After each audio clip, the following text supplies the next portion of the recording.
Assalamualaikum warahmatullahi wabarakatuh. Perkenalkan, nama saya Nia Hamdaini dengan NIM 2023 143633. Pada kesempatan kali ini saya akan mempresentasikan tugas presentasi saya dengan judul Zakat dan Pajak dengan dosen pengampu Dr. Haji Hendra Wijaya, SAG MPDI. Baiklah, mari kita masuk ke materinya. Yang pertama adalah definisi zakat. Zakat menurut bahasa artinya tumbuh dan berkembang. Zakat menurut istilah artinya hak yang diwajibkan dari harta yang telah mencapai nisab setahun dengan syarat tertentu untuk golongan tertentu. Zakat membersihkan seorang hamba dan mensucikan dirinya. Selanjutnya, hukum zakat dan dalilnya. Sebagaimana firman Allah Subhanahu wa taala Al-Baqarah 43, dan dirikanlah sholat, tunaikanlah zakat. Dan firman-Nya At-Taubah 103, ambillah zakat dari sebagian harta mereka, dengan zakat itu kamu membersihkan dan mensucikan mereka.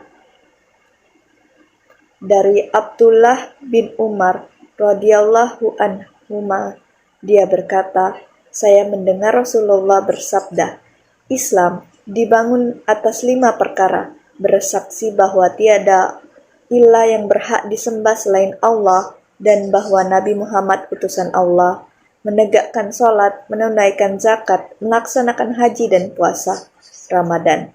Riwayat Bukhari nomor 8 dan riwayat Muslim nomor 16. Selanjutnya, asas wajib zakat. Yang pertama adalah teori bebas umum. Teori ini didasarkan bahwa merupakan hak Allah sebagai pemberi nikmat kepada hambanya apa yang dikehendakinya, baik kewajiban badani maupun harta. Selanjutnya, teori khilafah. Harta adalah amanah Allah dan manusia sebagai pemegang amanah atas harta itu. Harta kekayaan adalah rizki dari Allah untuk manusia sebagai anugerah dan nikmat darinya. Selanjutnya adalah definisi pajak. Pajak menurut ahli keuangan ialah kewajiban yang ditetapkan terhadap wajib pajak yang harus disetorkan kepada negara sesuai dengan ketentuan dan hasilnya untuk membiayai pengeluaran-pengeluaran umum di satu pihak dan untuk merealisir sebagian tujuan ekonomi. Pajak menurut syariah dalam bahasa Arab disebut dengan daribah, yang berarti mewajibkan, menetapkan, menentukan. Para ulama memakai ungkapan daribah untuk menyebut harta yang dipungut sebagai kewajiban.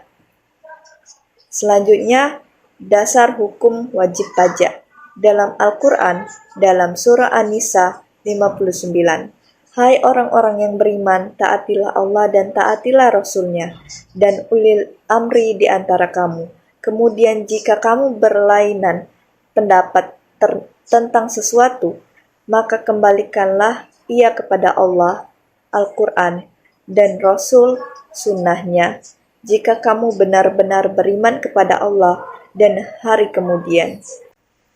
Yang demikian itu adalah lebih utama bagimu dan lebih baik akibatnya. Pada ayat tersebut bisa ditarik makna bahwa pajak tersebut alangkah baiknya dibayarkan sesuai dengan hukumnya, dikarenakan pajak tersebut pun pada akhirnya akan dinikmati masyarakat dalam bentuk layanan-layanan yang diberikan oleh negara. Baiklah, selanjutnya macam-macam pajak.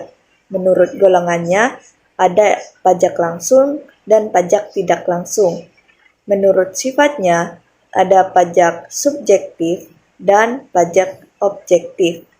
Menurut lembaga pemungutan, ada pajak pusat, pajak daerah, provinsi, dan kabupaten.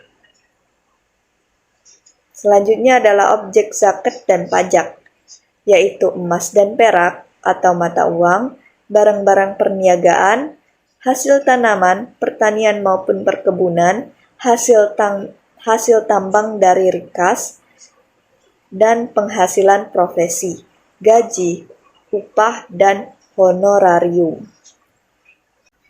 Selanjutnya adalah persamaan zakat dan pajak. Yang pertama adalah sama-sama mempunyai unsur paksaan dan kewajiban. Yang kedua adalah bila pajak harus disetorkan kepada lembaga masyarakat negara, pusat maupun daerah, maka zakat pun demikian harus diserahkan pada pemerintah sebagai badan yang disebut dalam Al-Quran amil zakat. Selanjutnya adalah dalam ketentuan pajak ialah tidak adanya imbalan tertentu. Demikian halnya dalam zakat. Selanjutnya adalah perbedaan zakat dan pajak. Yang pertama dari segi nama dan etikanya. Adapun mengenai hakikat dan tujuannya, mengenai batas nisab dan ketentuannya, mengenai kelestarian dan kelangsungan, mengenai pengeluarannya, hubungannya dengan penguasa, serta maksud dan tujuannya. Baiklah, selanjutnya adalah kesimpulan. Zakat dan pajak sama-sama berkaitan dengan kontribusi keuangan, tetapi memiliki tujuan dan mekanisme yang berbeda. Zakat adalah kewajiban agama bagi umat Islam untuk membantu mereka yang membutuhkan, sementara pajak adalah pembayaran wajib kepada negara untuk mendukung pengeluaran publik. Meskipun keduanya memiliki peran dalam redistribusi kekayaan, zakat diatur oleh prinsip-prinsip agama, sementara pajak diatur oleh pemerintah. Baiklah, itu tadi presentasi dari saya akhiri. Wassalamualaikum warahmatullahi wabarakatuh.